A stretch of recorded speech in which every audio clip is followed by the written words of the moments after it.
Here at home, Rockport-Fulton High School seniors are set to walk across the stage tomorrow at the Texas A&M Corpus Christi Wellness Center.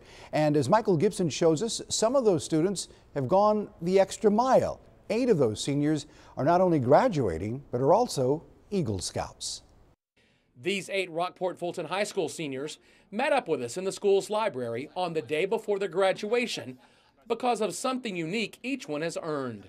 The unique situation we find ourselves here at Rockport is that we have 8 Eagle Scouts graduating from one senior class. Which is a rarity, but an accomplishment that required a lot of sacrifice on the part of all these young men. Now we asked some of these graduating seniors and Eagle Scouts what they believe the whole scouting experience did for them and what it will hopefully do for them in the future. It helps with how to be a person in the community, how to help your community, your nation. The skills they teach are more about help you through life. Despite being so young and in high school, you can still be able to reach high standards and high expectations by achieving Eagle Scout. Spencer Caruth, like the other Eagle Scouts, had to take on a community project to earn the Eagle Scout rank.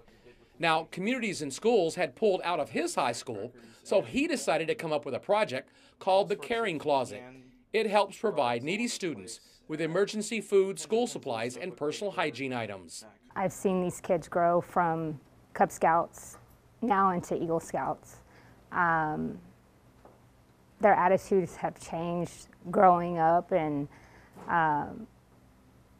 this is a big accomplishment for all of them. And at such a young age, they should be on the path to taking on even more responsibility in the future. What you see in these young men behind me is young leaders, and what sets them apart from most of their peers is that quality. And get this, since the Eagle Scout designation came into being in 1912, only 2.1% of Scouts ever reached that rank. From Rockport-Fulton High School, Michael Gibson, 3 News. Congratulations to them all.